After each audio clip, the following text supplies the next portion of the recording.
If tomorrow starts without me, there's something you should know. While I hold you close, never let you go. Hello and welcome to The Broken Pack, a podcast focused on giving adult survivors of sibling loss a platform to share their stories and to be heard, something that many sibling loss survivors state that they never have had. Sibling loss is misunderstood. The Broken Pack exists to change that and to support survivors. I'm your host, Dr. Angela Dean. In today's episode, I spoke with Dr. Beth Hoffman, a faculty member at the University of Pittsburgh in the Department of Public Health.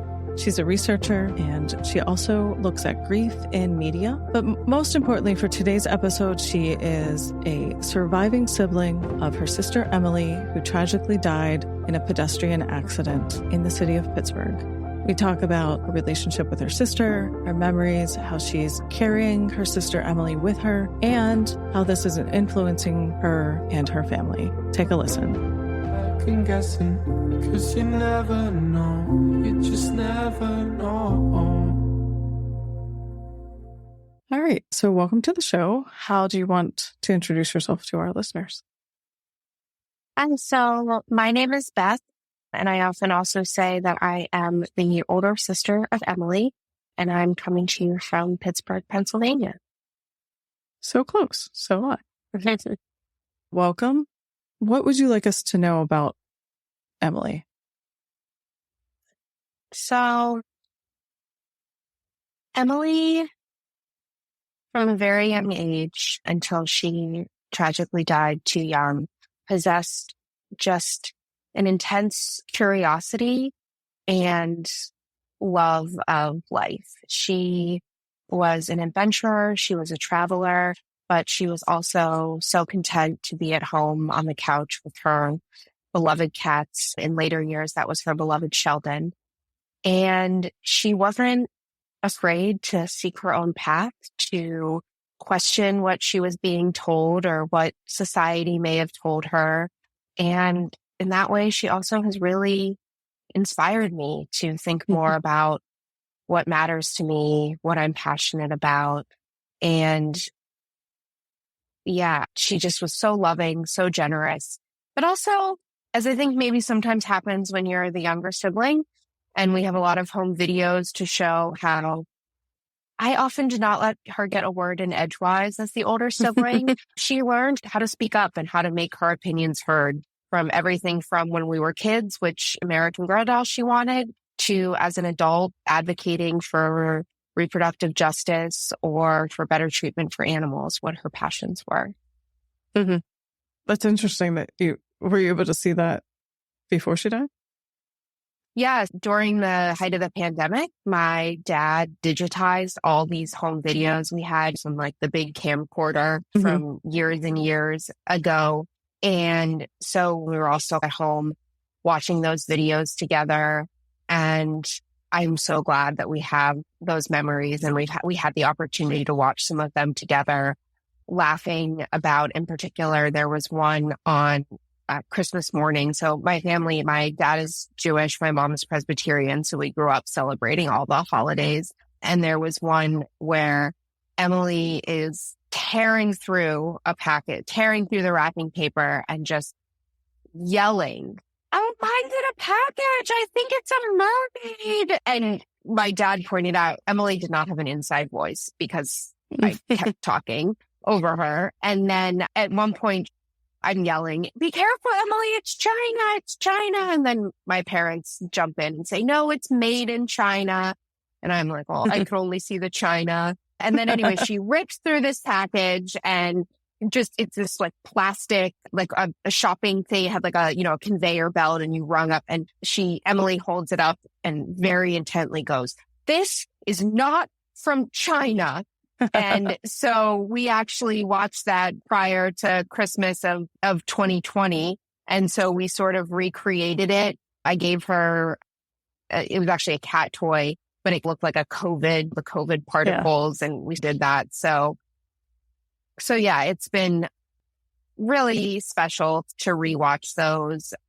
I go through phases where, I love rewatching them, and then other periods where it's pretty difficult, but I've really appreciated people who have been willing to sit down and watch. And I've, in Emily's passing, reconnected with some friends, many of whom have young kids, and then they send me videos of their kids and I guess sisters that are about 3 years apart in terms of the dressing up and putting on play. We have another one where I made Emily cry because I was directing some play that I had written and she wasn't doing it right in my head. And then I'll have a friend who sends me their 2 kids and it's the same things. And so I find comfort in thinking that those memories live on and yeah, it's been really special.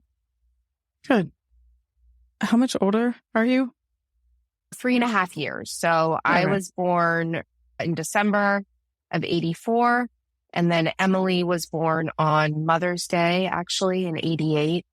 And my mom had actually been on bed rest for a couple of months.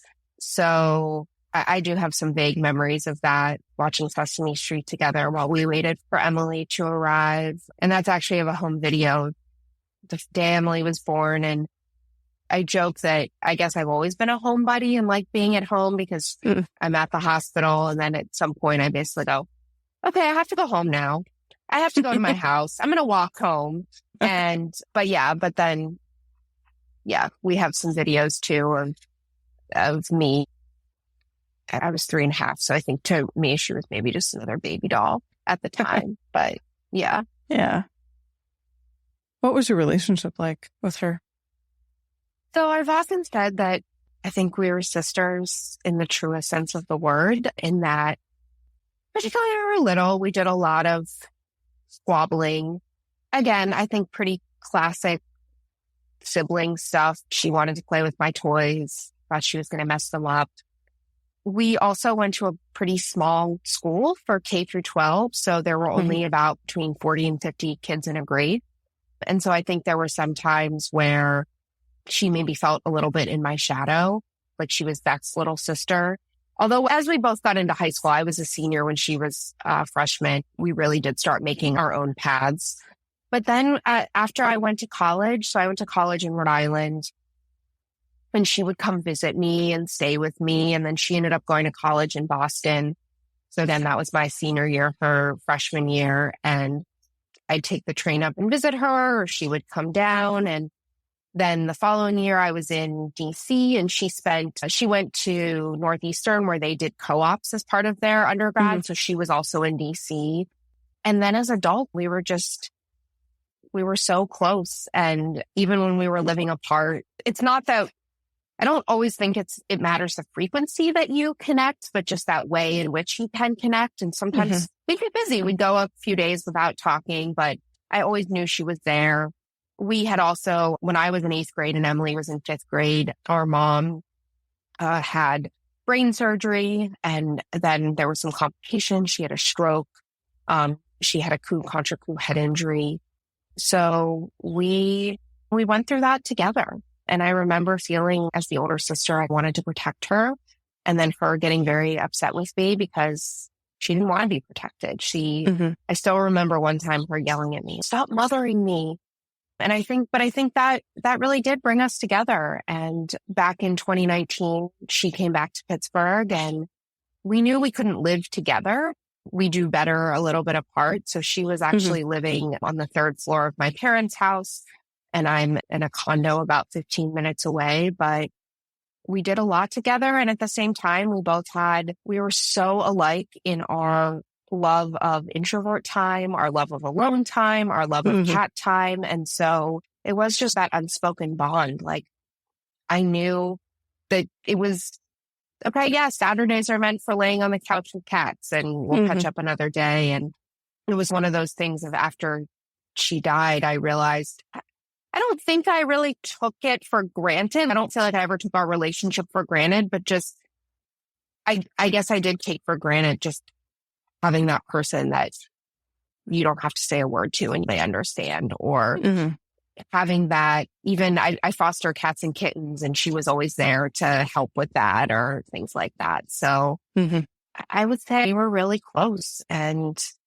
we just, I think people often don't realize that, so she's my only sibling. So they're the only person who has known you your whole life and has seen you at all these phases. And that I thought we would, be the ones growing old together. If you don't mind, I actually have a picture that if I can find it. So the year before she died, we visited at the time this was my Grammy and my great aunt Doris. My Grammy actually, yeah. I'll put the picture in on the website, and then we can, if you want to describe it, because not all the listeners will see it. So in this picture, so my Grammy actually died about 6 months after Emily did. But my Grammy was 94 at the time of her death and was helping to care for her 101-year-old older sister, my great aunt Doris. Oh, wow. And so I joked with Emily, like, that's going to be us. You're going to be taking care of me. And I still remember last year visiting my great aunt Doris. She's now in a nursing home, and her saying, we both lost our baby sisters this year. And like, that was just really profound.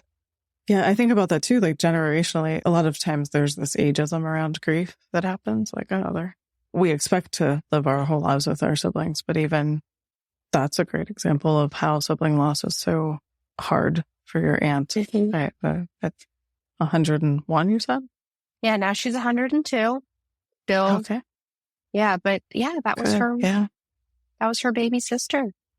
Thank you for sharing that. It's a parallel. What was it like when you just looked at that picture and said, we thought this would be us? I don't have a great descriptor for it. So I'm an academic. I love my words. And I think that's also been an experience, something I've noticed throughout all of this, that it's hard to describe. There's a lot of people. I'm very blessed to have a lot of friends, to have great family who will ask, how are you? And I often default to, I'm okay, because it feels like that's where I level out at. There are times where, and particularly when I'm busy with work, or I coach gymnastics and I'm doing that, or even things, we've done a lot to honor Emily's memory, which brings me a lot of comfort.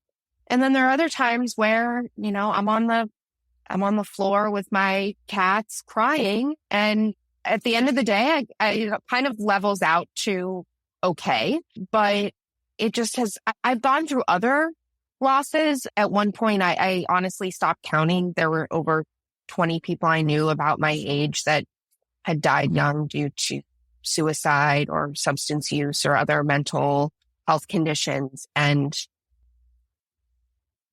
it's almost like you could maybe think that prepared me, but for something that was, one, this sudden, because Emily was hit by a car. So it literally came out of nowhere. And two, not only my sibling, but someone that I've worried a lot through the years about, other friends of mine who were struggling with health problems, or my parents or other people.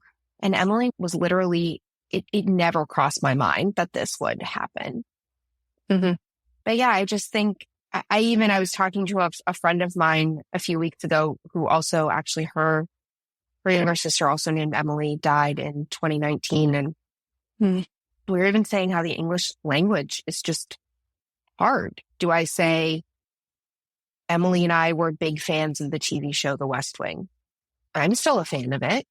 And she is still, but then if I say something like, oh, my sister and I love the show The West Wing, and people don't know what's happened, then sometimes they start asking questions and then it's, oh, actually, she's dead.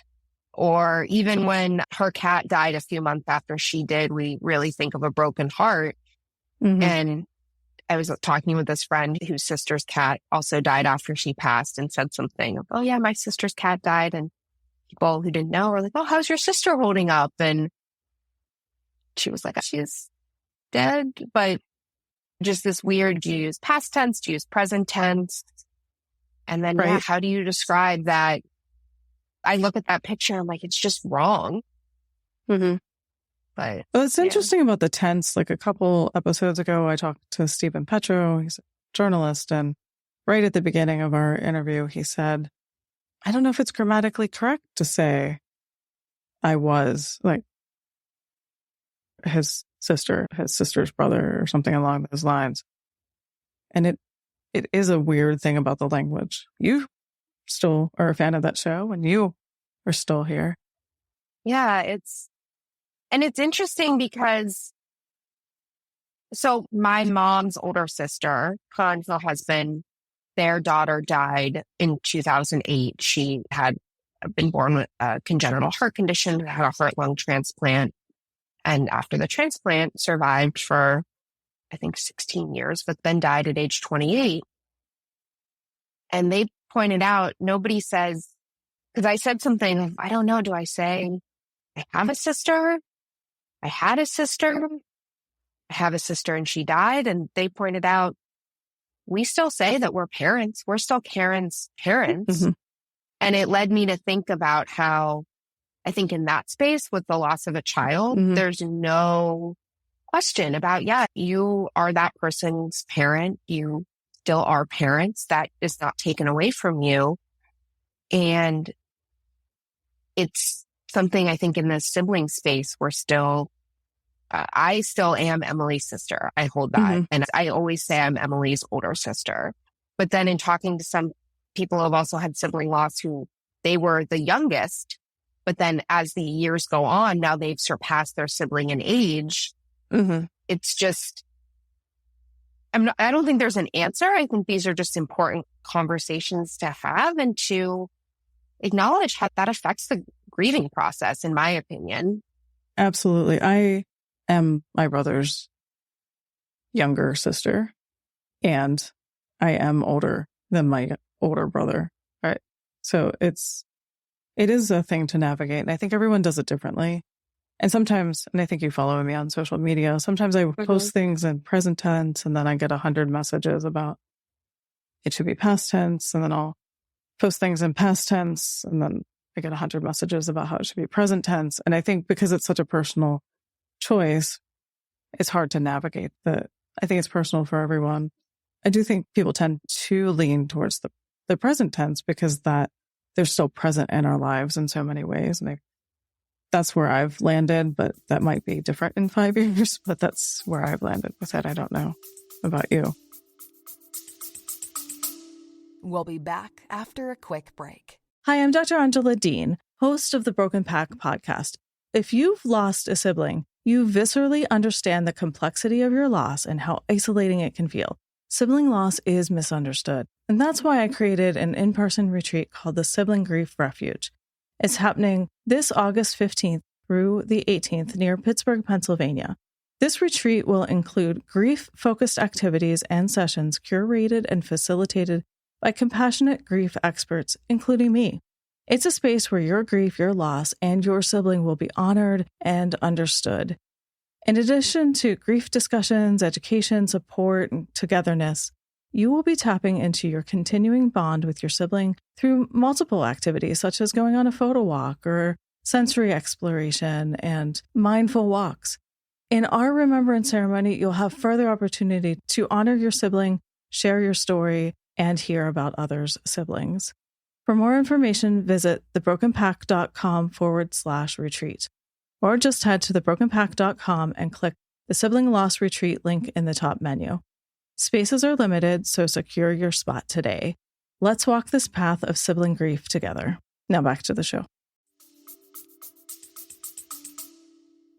Yeah, when I related to that, so a few weeks ago, I had some friends in town with their kids who are 8 and 5, and it was really cute. I gave their 8-year-old we have cards that we got. Emily was an organ donor. These are her tribute cards that the Center for Organ Recovery made for us.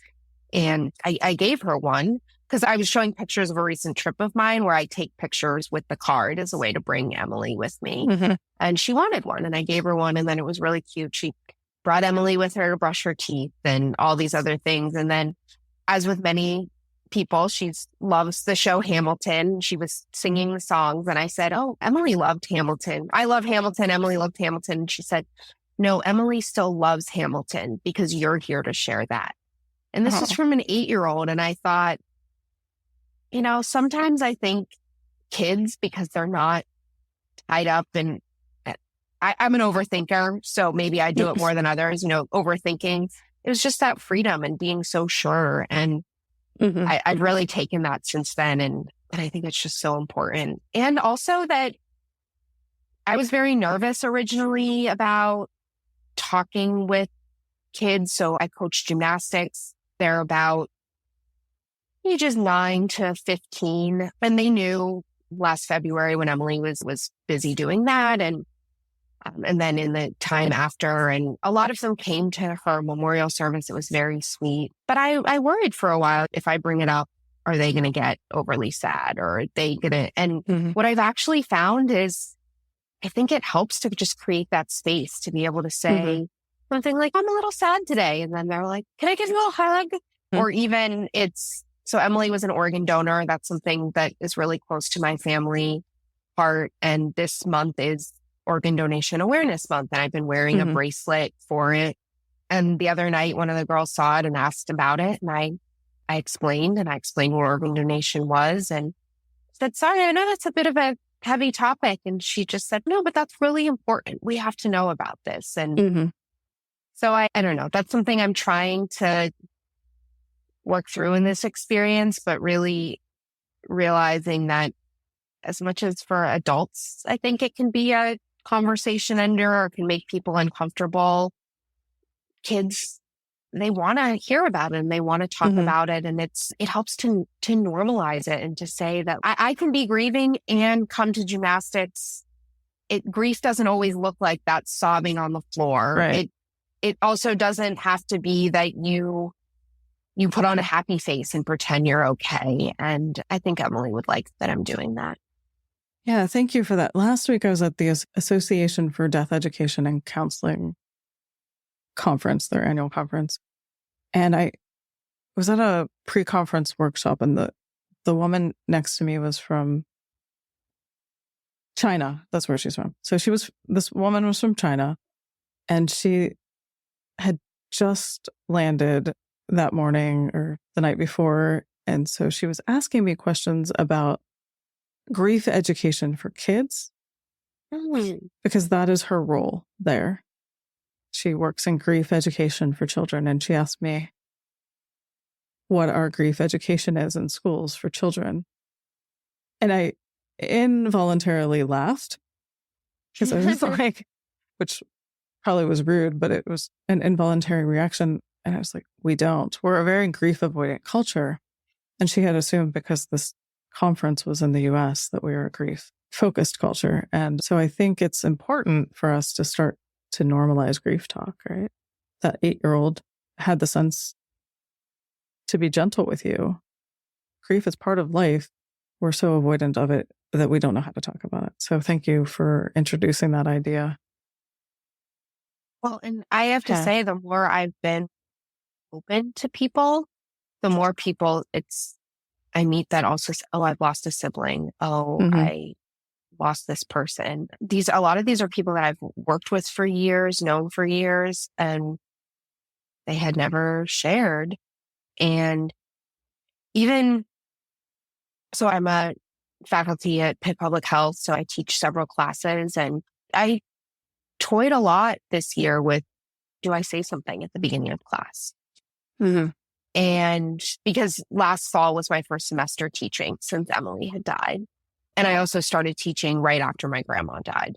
And I ended up deciding in my graduate class to say something in the context of when going over course expectations of saying, we're all human. I understand that you all are adults. You have lives outside of the classroom and things can happen. And you just need to communicate with me if something happens, and I'll do my best to support you. And here's an example of how I understand that in the fullest sense. And then again in the spring, I was teaching a class that I designed on entertainment media and health, because that's what my research focuses on. And it was so weird because I had designed the class before Emily died. And I was looking at the syllabus I had to submit to our curriculum committee. And the day before the February, the 1-year anniversary of when we chose to take Emily off life support and honor her wish to be an organ donor, was the day I had scheduled to talk about organ donation on television. I ended up moving it, actually not even so much because of me, but logistics and things. But I really felt also I kind of owe my career to Emily, because she's the one who, when we were in high school, got me hooked on ER and then West Wing and then other shows that led me to be interested in how do these shows affect viewer perception of different professions and the healthcare setting and things like that. So I felt it was only fitting to, at the beginning of class, to say, I owe this class to my sister. Also, because of what I've gone through, I now understand better how certain topics can be upsetting, can be triggering. So giving that context of why it was important when students were sharing media clips to provide some context in case it would be upsetting to their peers. And I actually just had some student evaluations where they said how they really appreciated that I came to class, to quote one student, as a full human being and created a space where they felt comfortable sharing. And that meant a lot to me. And I'm really, because I think it's important to show that, again, that, and because it's the class on TV, that grief doesn't always look like what it looks like on TV, where, although interestingly enough, one of the things we did talk about is that often death is shown on TV, but not grief. It's sort of, death not accurately. Especially, right. And even think about all these medical shows, which have patients dying in them all the time, but that's the end of the storyline, really. Right. And in those senses, it makes sense. These are not main characters to focus on, but grief is very rarely shown. When it is, as you said, it's not really shown accurately. I joked, I have a very dark sense of humor, but I said, so do I. nobody on TV, they don't show you filling out all the paperwork that's involved with death and how you're, or like the modern day, I had to contact Hulu, for example, to change the subscription to my name from Emily's, like things like that. But yeah, so I think I just have been trying to that and yeah, that it looks different for everyone. For some people, myself included, it's helped to stay busy and to stay busy with work, and that's something I'm really connected with. For other people, that's not what helps. And I often felt like I wasn't doing grief because I wasn't doing it the way that I'd seen in the media or that maybe other people had done it. And I've been really lucky to connect with other people who've lost siblings and have that discussion of there really is no right way. I think, so Dr. Ken Doka, who I had a beautiful conversation with last week, actually, he is the inventor of the concept of disenfranchised grief. That's it. He's the pioneer there. But he also, with Dr. Terry Martin, described these different ways of grieving. So we think of media, you probably know a little bit more about this than I do. Media portrays this intuitive type of grief, which is more of the emotional piece. And what it sounds like is that you are more along the instrumental griever. So the doing and tasks and staying busy. And I think the more that we, again, normalize grief, we can see that there's no one way to grieve. And then he also describes this blended approach and people that don't fall into any of those categories. But we can't normalize that if we don't talk about it, just like we can't normalize sibling loss if we don't talk about the sibling relationship. So thank you for all of that. You're welcome. Do you want to say more about losing Emily? So one thing that, in terms of losing Emily, I think has stood out to me is how, because it was sudden, basically February 9th was any normal day. My dad was going to come over, but he was running late, which he usually isn't. And I thought, oh, that's weird. And then about a half hour later, I got a call from him to come down to the hospital because Emily had been hit by a car.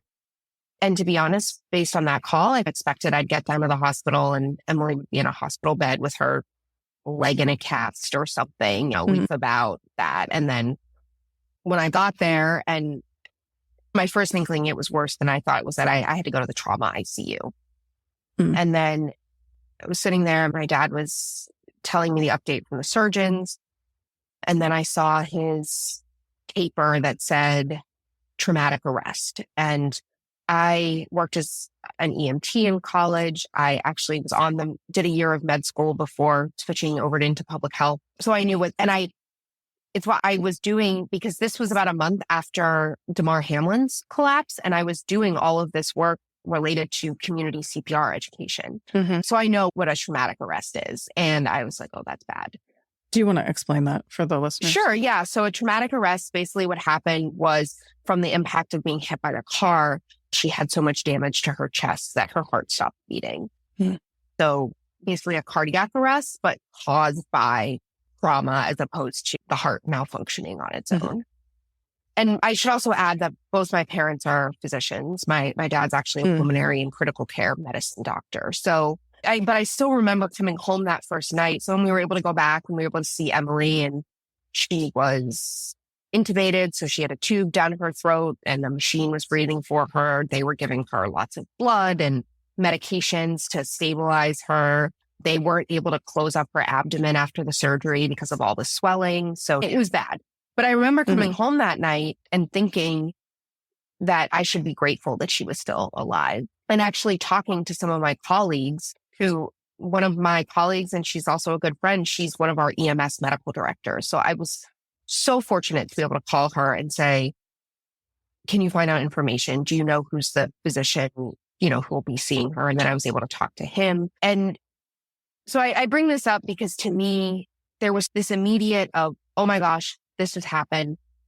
And this is really bad, but I'm really grateful she's alive, and trying to hold on to hope that she was going to pull through this.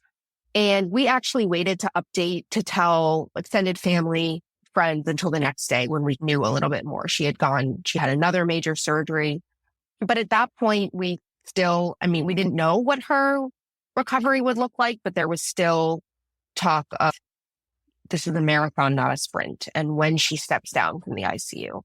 And then it was the following day on a Saturday where they were concerned about her lack of brain function. And so we're going to put what's called a bolt catheter in, basically a tool to measure her brain pressure.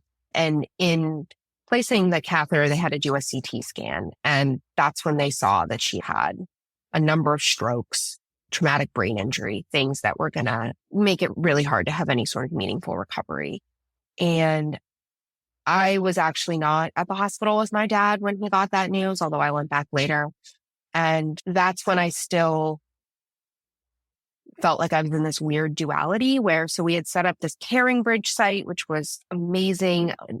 I'm so thankful that I knew about that site from a previous family member using it and another person recommending it to me, because it was just a really great way to be able to update everyone.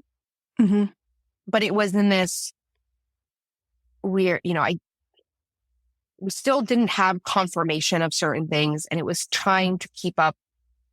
Maybe there would be some sort of miracle. Maybe things would turn around.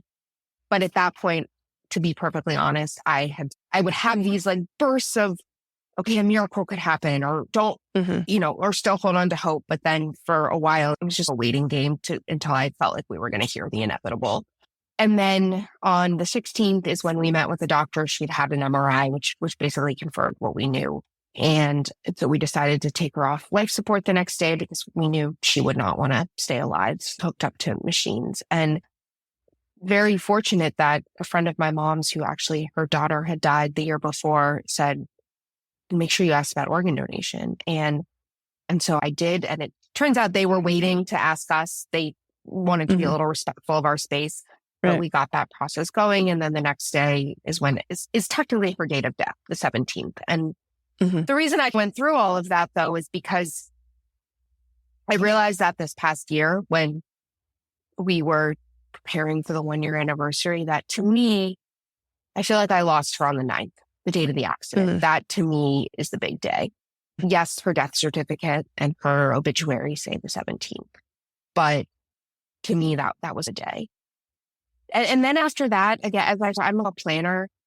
And in some ways, right after that, my family's the same way. And my dad and mom and we jumped into, we got to write the obituary. We got to plan a memorial service. My dad handled a lot of the financial stuff. And in some ways, I don't have a great memory of that time. I think a lot of grief brain is a real thing. But I think for me, that part, that week she was in the ICU, is the part that's just another element of grief, almost that trauma of seeing her there. I have no regrets. I'm glad I spent so much time with her in the ICU. The morning we said goodbye, I actually went and took my iPad and we watched her favorite West Wing episode together.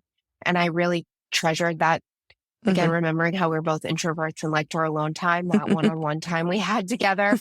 But I think both as an introvert, as well as just that emotional roller coaster, and also seeing her hooked up to all the machines, seeing if she was very swollen and full of fluid. And it's been very active process. And I was lucky that I was seeing a great therapist before this all happened. And I've been able to keep seeing him. And also I feel really grateful that my psychiatrist had actually lost her son the year before. And so in terms of her understanding the difference between depression and grief, both professionally and personally, that's been invaluable. But I think, working through that traumatic aspect of it, of seeing your loved one in the ICU, of going from, I'm so glad she's alive and I'm so grateful to that recognition that she was not going to survive, I think is something that at least has impacted me in a way that may have been different. I don't want to compare because I don't know it, but just it's a little bit different than perhaps someone who's been sick for a long time or somebody. And I think I will say immediately after she passed, so Emily was very adventurous. That included in 2013, she hiked the Camino de Santiago across Spain on her own. She planned the trip. It's not lost on me. I often say this, that she hiked across Spain safely, but was killed a few blocks from home in her city home. She also went to Egypt twice to scuba dive. In some ways it just felt like, oh, she's on vacation or she's away. And I even actually remember when she was in Egypt, there was a bombing where she was. And I remember getting this voicemail from my dad of, I think Emily's okay, but I don't know. I'll update you more when I know more. And so for a while, it honestly just felt surreal. I even started having these dreams where Emily would come to me in the dream and say, I'm just hiding out. I just don't want to talk to people. So I'm in the woods. Like I'll come. And there was one time that actually happened and it was the week after. So we had Emily cremated. And our nanny from growing up had asked for some of her ashes to put in a locket. And so the weekend before, I'd literally seen her ashes. And I had to remind myself of that because that dream felt so vivid. And I've had other dreams where I just had one a few weeks ago where we extubated her and she didn't stop breathing, or she didn't stop breathing. And then in the dream, it was like one of those weird time warp sequences. And then she came to and was sitting up eating hospital jello because that's what I was venting to her about a situation in my life and she was offering her perspective. And so I think that's probably there's an aspect, the fact that I'm still having those dreams where it really feels surreal. And there's just small reminders here and there. Earlier this year, my mom fell and ended up in the ER. She fractured her sternum and I just never thought my parents would be aging and I wouldn't have Emily here. And as much I love my parents and they've been great throughout this process and they've provided me with a lot. Your parents are your parents. And there's been some times where we're all hanging out and I actually look over because I'm expecting Emily had the best side eye and the best eye roll. You ask any of her friends from high school, especially, and they're like, oh, that would be an Emily eye roll. And so I look over expecting that and she's not there. And I think that is because our relationship was not one where we felt like we had to talk 24/7. there are just times where I still even think, oh, she's going to call me. And I don't know. I think also, I can't believe it's been over a year too. Yeah. Like time has taken on a completely new meaning in a way. I think there's two things. So in terms of both losing Emily last year and starting my faculty job, both things that have taken a lot of time and attention. I will say, especially Emily's death has caused me to really sit back and evaluate what's important to me. What gives me meaning. Emily used to always yell at me because I say yes to everything. Like, you need to say no. Stop saying yes. And so both in part to honor her, but also because of the honest reality of there's a lot of days I feel like I'm walking through a pool with my clothes on. And so I have to say no because I just don't have that same bandwidth emotionally and even physically. I think that's another aspect of grief that is often not talked about, the physical components of, and as someone who has, and I'm pretty open about it, dealt with major depressive disorder for a long time. And there are times when it feels very similarly to when I would have those depressive episodes of just you have no energy, despite I could drink a million cups of coffee and I'd still just want to crawl in bed. But yeah, it can be so physically draining in a way that I didn't expect. And then also, again, I am so thankful and I love the opportunity to talk more about the ways in which we're honoring Emily. And it's meant so much to me. But also, these are all things that are important to me and they take time and I love doing them. But then I hate that I'm doing it because I feel like Emily should be there with me. Emily, animal lover to her core. She often told my parents, you're not getting children, you're getting fur children from me. She spent a winter up in Vermont on a Siberian husky dog farm. So when we were honoring her at our local animal shelter a few weeks ago, her and Sheldon, they now have a room named after them, her cat that died a few months after her. It was amazing. And I kept looking over my shoulder because I expected Emily to be there. I relate to that because I'm obviously doing this somewhat in honor of my brother and I know he'd be proud, but you look for that and like, I wouldn't actually be doing this if he was still here. Yeah. I think it's interesting that your fatigue with your grief and the depletion that you're feeling with that kind of opposite of how you described Emily, all of her energy. It's true. So I don't know what to make of that parallel, but I just wanted to observe it. Yeah. And I think though, the thing I try to remind myself is that Emily was also far better than me, good at honoring her physical and emotional needs. She was very good at saying, I'm going to hang out with Sheldon today, or I'm going to go for a walk in Frick Park because it's a beautiful day out. And there's been a while where I kept pushing through the grief. And I did. A lot of it, I wanted to do a lot of these things, but I've started to learn over the last few months of I actually feel very connected and feel like I'm honoring Emily when I think, what would Emily do? Or what would Emily say? And is this something she would say yes to? Is this something where she would say, you know what? I'm tired. I'm going to go to bed at 9:00 tonight because I just want to. And I really miss being able to just ask her opinion. But I'm finding, especially over these last few weeks, I just did a trip. I had a conference in Edinburgh, Scotland.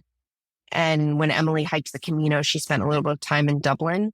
And she always wanted to go to Scotland. And so I went for the conference, but I went a few days early and did some local travel and hiking in her memory. And then I went to Dublin and retraced her steps, this literary pub tour she did and some other things. And since getting back, especially, I've tried to honor Emily. Okay, I'm just going to lay on the couch with my cats, or I'm going to go For a little while, I think I brought the Scotland weather back with me. It was like hailing one minute, raining the next. But then as we've had nicer days, thinking, okay, I'm going to walk down to a coffee shop. Emily also had joked. So up in New England, they drink iced coffee year round. And Emily went to college up there, and she basically adopted that habit and loved her iced coffee. And so just trying in those small ways to stay connected to her. Which sounds like it's also coming out in your dreams. It ends up meaning that you're grieving her like when you wake up, but it sounds like you're very much staying connected.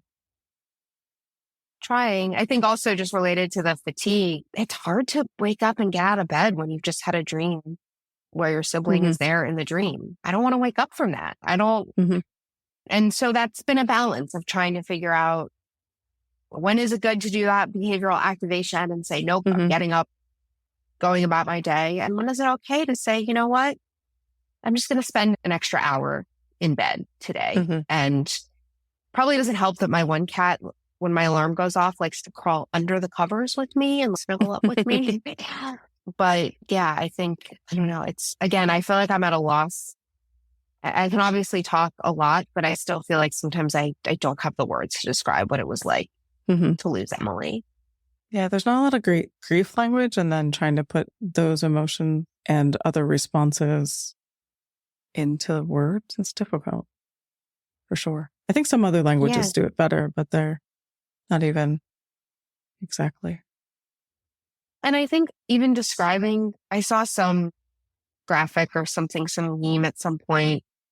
It was describing grief brain as like scrambled eggs, basically. And it's also hard to put into words when there are times when your brain is not working as well as you would have liked, or I would have liked. And that scrambled egg thing to me just describes a lot of what it was like to lose Emily. Like, it was totally, I still don't think it's real some days, because it was so unexpected too. In terms of emotions, like, Dad, I'm angry that it happened. I am flabbergasted. And then I also think about how I can't imagine navigating this without having the knowledge I did of the healthcare system and having the connections I've had. And then it really shifts to a lot of the work I've done in the public health space. Because as we talked about, grief is a universal experience. We are all going to experience it, or have experienced it, and are going to experience some more. And so do health education work in schools. So how can we make this part of what we're teaching, particularly coming out of the pandemic, where a lot of people lost family members, older family members, but just there was a lot of loss. How can we help make these systems easier to navigate? Even in some of these hospitals, like, finding the trauma ICU is difficult. And when you're frantically, I met another person whose sibling died last year and was also an organ donor, and we've really connected around that. How can we make that process smoother? How can we encourage people to register? It meant so much to me, but a few days actually before we had all the confirmatory testing for Emily, it was Organ Donation Awareness Day. It's February 14th, Valentine's Day. And I was down in the hospital lobby, and somebody handed me a flower and was like, register to be an organ donor, save lives. And I told them to F themselves, because that was when I was still in this space of, Emily may be an organ donor, she may not. Like, she may be we don't know. And I was also highly emotional and sleep deprived. But yeah, and nothing is going to bring Emily back, but I find a lot of meaning in thinking of ways to use this experience in a positive way. And that also is something I think she would think of. She was, at the time of her death, she was working in tech, doing a lot of quality improvement. And actually there was a little bit related to the organ donation. There was a glitch in their system. It sent a letter to the wrong address or something like that. And I remember telling the person that after I calmed down from the original being upset, that And she had said, we're going to use this to improve our quality improvement and things. And I said, that would make Emily very happy. Emily was very much a doer, very much cared about people and wanted to make systems better. That's actually why she went into tech. She had been working at a nonprofit. She was working originally as a sailor, but then she coordinated all the day sails up at the Erie Maritime Museum for the flagship Niagara. And she thought the software they used was clunky. And whereas some people would be like, yeah, whatever, Emily was like, I'm going to go to school and learn how to design better software. And then there's not a great word to describe that. I'm happy to be here doing something, but I'm right. Like even today, I'm happy to be here sharing my story. I'm glad that there is this platform. I'm glad also that your podcast exists and I listen to it and I just feel so heard in the things that other people are saying. And it's been a great source of support. But I hate that you have to have this podcast that both of us are here. But again, there's not a great emotion word for happy, hate, just, I don't know. Yeah. I am also glad to connect people in this community and of course wouldn't be doing this if Joni was still here. I would still be ignorant to the fact that sibling loss is so painful. Not grief itself. I've had that experience, but this loss. Thank you for jogging my memory. I said to someone, like, I now understand why I call it heartache. I have had many instances where my chest literally hurts. And that is in the other losses. I've had both grandparents. I've had relatives I mentioned my cousin who died at 28, all these friends that have passed. So I thought I knew heartache, but I did not actually know that physical pain. And I've actually I don't use that word as much anymore because I'm like, no, now I know what it really means. Right. Yeah. So I know that you wrote that piece on grief and media, social media, or? Yeah. That was before Emily died. So have Correct. you reflected back on that or what have you learned there versus your experience? So I have. And a bit of context that in some ways that work was inspired by two things. One, my cousin, her husband died suddenly, back in 2010, I believe. He died suddenly and his twin daughters were 12 at the time. And one of the daughters started a blog when she got a little older. And she had written in part so there was a Facebook group after his passing. And she wrote about how, on the one hand, it was so helpful and she loved seeing people write memories of her dad and everything. But then sometimes she got kind of angry that her dad, he loved to have a beer. He liked his cigars. He was a big traveler. And so she was like, I get jealous that because he died when I was 12, I'm never going to have that experience of when I turned 21, having a beer with my dad. And she was reflecting on the duality. And then I had a number of friends who had died that I was friends with in real life as well as on Facebook. And I was thinking about my own experience with how Facebook in particular allowed a place to, some of them I probably would not have known about their death because we had met in real life, but I wasn't particularly close with them. And people created memorial walls and that was great. But then sometimes we'd get a notification like, oh, it's so-and-so's birthday today. And you're like, man, really, Facebook?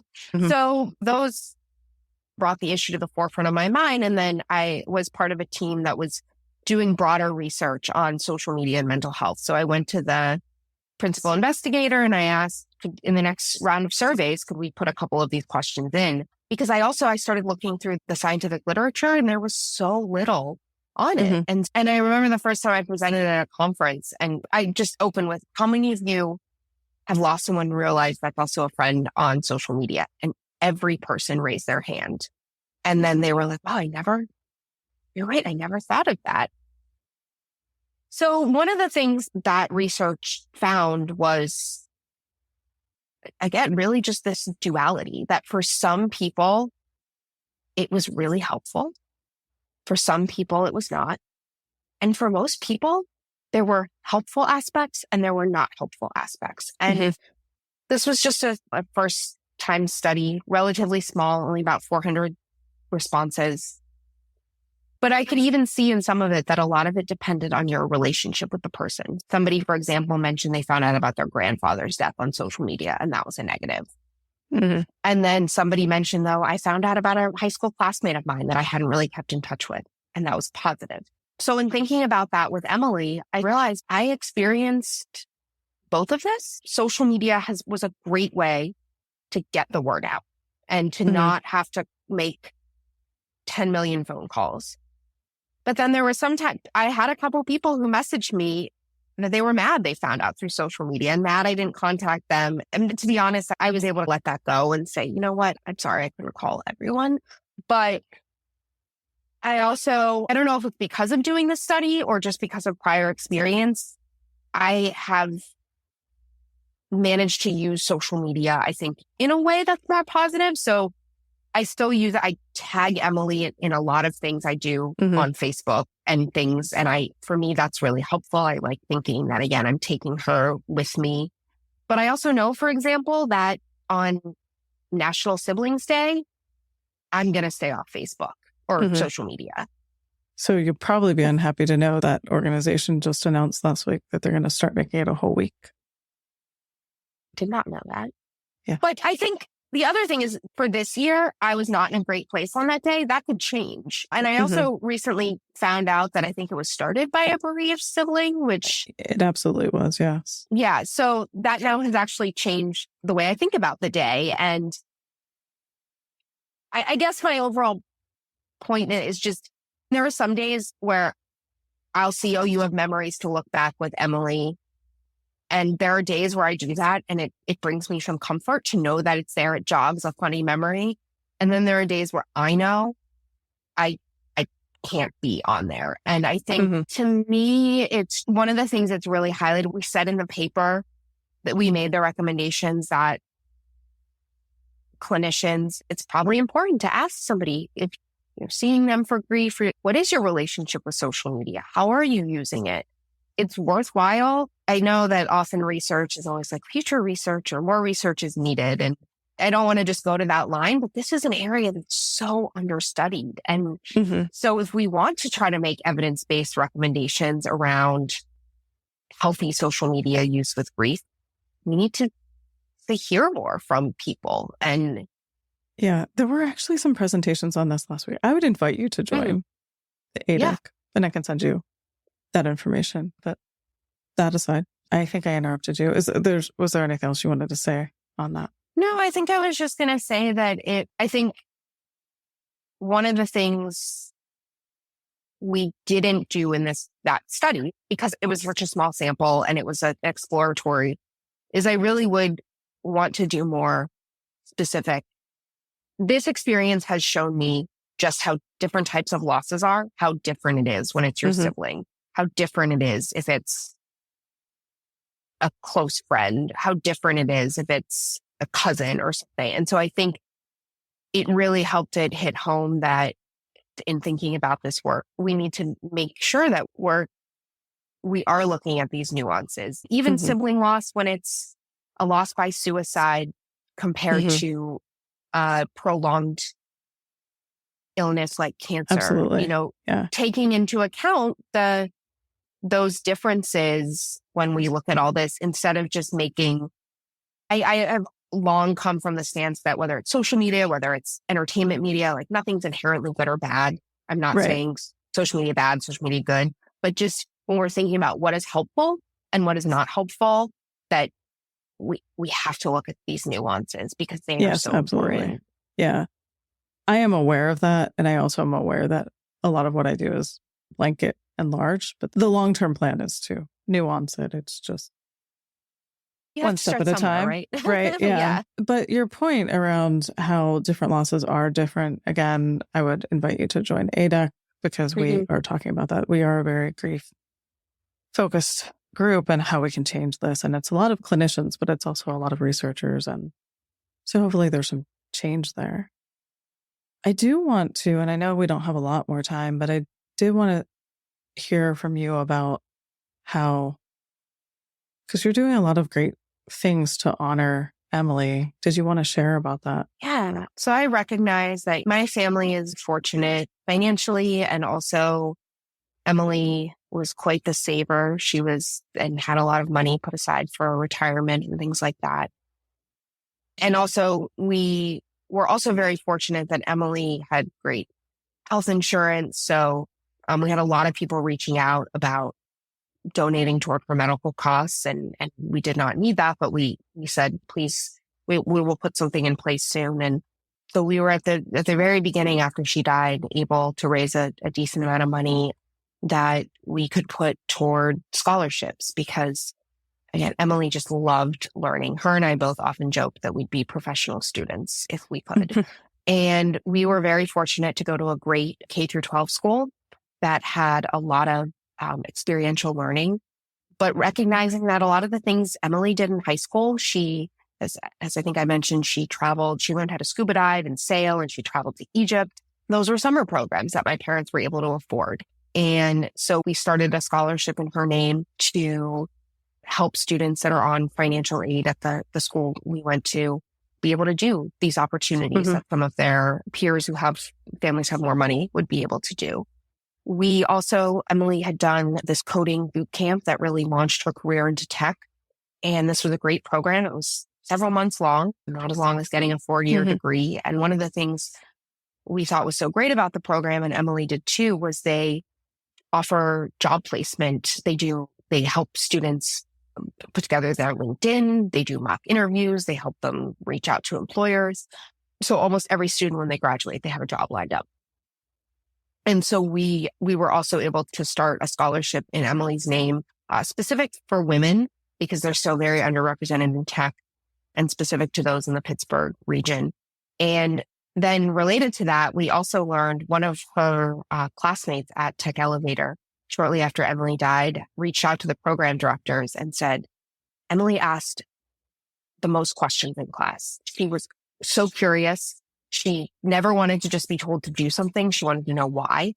So I think you should start this award called the Emily Hoffman Curiosity Award and have it be in her name. And so we had nothing to do with that, but they did it last year. We saw the first recipient of that. And then actually I wasn't able to go today, but my dad went to meet the second recipient. And that has been really meaningful. And then we also, for many years, Emily worked up at Erie at the flagship Niagara, sailing, and then working into their becoming an employee. We've been in talks with them about, again, trying to help people because Emily had a lot of savings, and my parents were also able to support her financially when she did their training programs. So those we've all set up to really honor Emily's love of learning. And again, of this experiential learning, of the idea that learning doesn't just happen in a classroom. Right. We also, I've been working with the League of Women Voters for Pittsburgh. Emily, again, huge West Wing fan, huge interest in civic participation, in voting, reproductive justice. And she never let me forget when it was a primary day. It was like, you can't just vote in the general election. You've got to try to work around doing some programs related to civics education and also voter drives. And then, she was my de facto co-cat fosterer, co-kitten fosterer. In fact, the last voicemail I had from her, so I had gone to Los Angeles for work and she stayed at my place to watch. I had 5 foster kittens at the time because so I had the mom who was uber feral. And once the kittens were weaned, mom went back to be spayed and released. And not all of I thought all the kittens were eating on their own, but they weren't. And Emily stayed here and helped feed them bottles and help with that. And as happens with kittens, one developed diarrhea, and I have a voicemail about, I'm taking Latka into the shelter and I got probiotics and then I actually ended up, 4 of those kittens already had homes lined up. And so then when Emily died, I kept the 5th.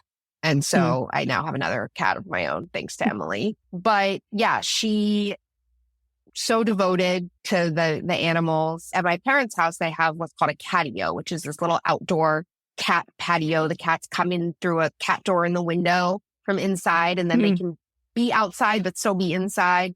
And Emily used to sit out there while the cats were in the catio. And we've donated to our local shelter, to Humane Animal Rescue of Pittsburgh, they had an existing catio structure, but it needed a lot of work to be usable.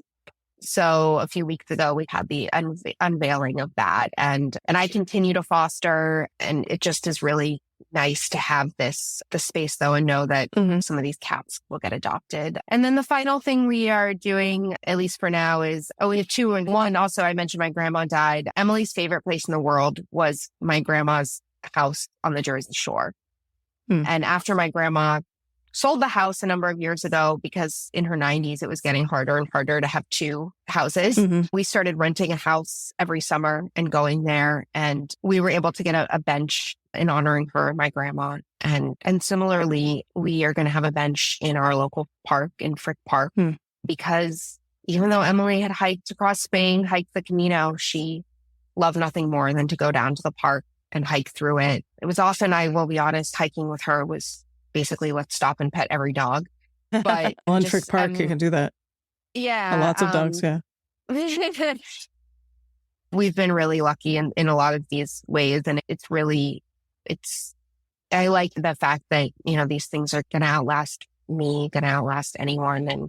And then I guess I should mention the final thing we've been doing is working with the mayor at the city of Pittsburgh recently announced Vision Zero. So getting to zero pedestrian and bike deaths. Emily was one of 7 pedestrians killed in the city last year. And so that work has just started, but I'm honored for the ways to share her story and really work so that no family has to go through getting that call again. Yeah. Thank you for doing all of that. I did also want to mention, because you talked about that week, like how for you, the day she died was the day of the accident. And then you had, was it a week or so in the ICU? Yeah, about 8 days. So Katie and Kelly, I interviewed on I think it was the last season of the podcast. Their brother died. And then similarly, I don't know if you listened to that. I listened to both of them. He was also an organ donor. Yes. And they talk about how different people in their lives have different ways of thinking about when Josh died. I'm curious if that's also been your experience, that different people in your family think about that differently. Yeah. So I remember after listening, I forget which one I had listened to, that I thought, I'm going to ask my family about this. Like, what to them is the significant day. And I didn't end up doing it. I don't remember why. I do know from talking to my mom so my mom didn't come to the hospital until the 16th, till that last day. And so for her, that's the big day. That's the day it was clear. And that's also the day we chose to take her off life support. So for her, that's the day. I'm not sure about my dad. I've heard it from a couple of Emily's friends that I had called on the 10th, that for them, that's the day that's crystallized for them. But yeah, that is a good point, that now I'm remembering back to that conversation that they had with you. And I think that's unique for the situation in which you are, the person will die within a certain period of time, differently than chronic illness. Like, that it's going to be from an accident or something. So I think for me, I really crystallized that the 9th was a day this year when leading up to that anniversary. I will say for me, that week before was the worst. It was almost like once I got to the day, I felt like, okay, it happened. There's no more. The week leading up was like this time last year, this was the last this, the last that. And you know what? I'm open to the fact that it may change on different. Right. There's also other random days that have some significance to me in terms of, this was the last time we saw each other in person, which is going to be different for everyone. But yeah. Yeah.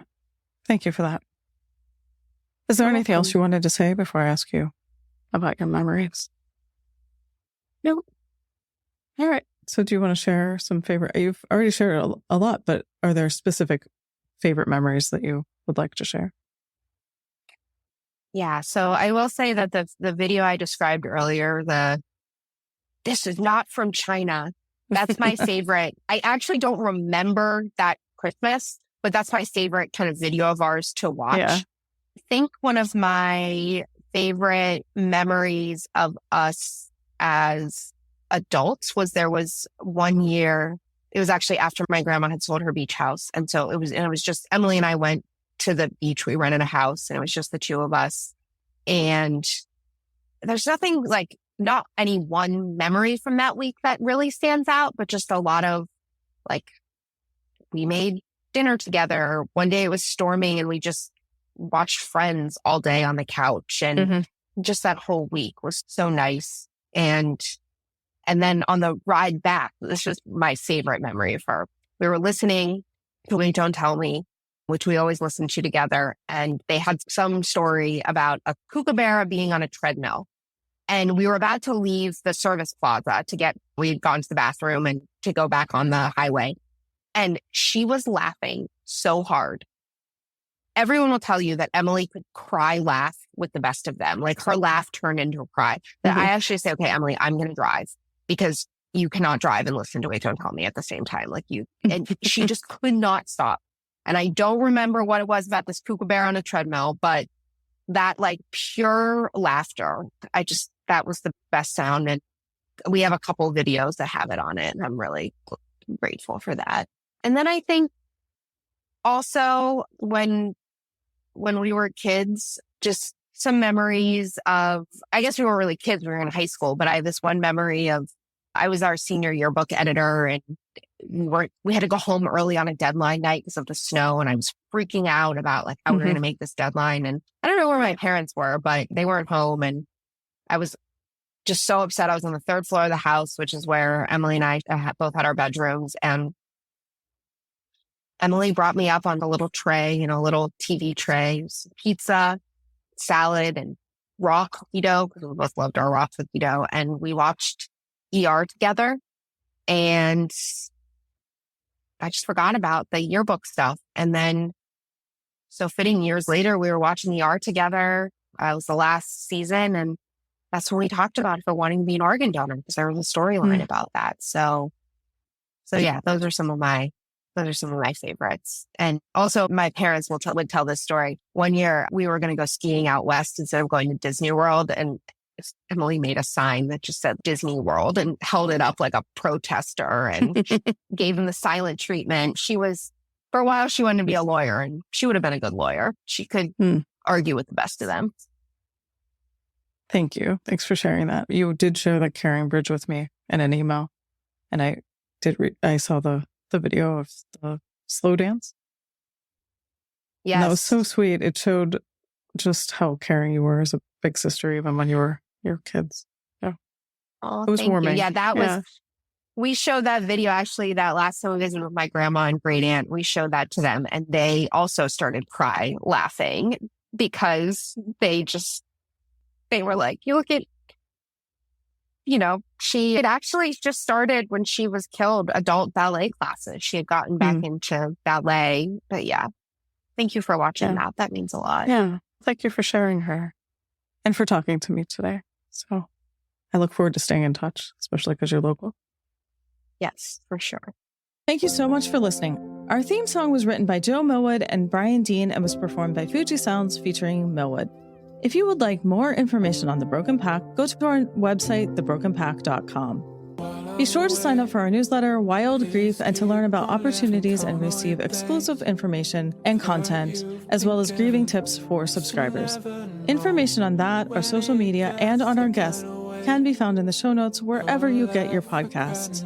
Please like, follow, rate, subscribe, and share. Thanks again. 'Cause you never know, you just never know.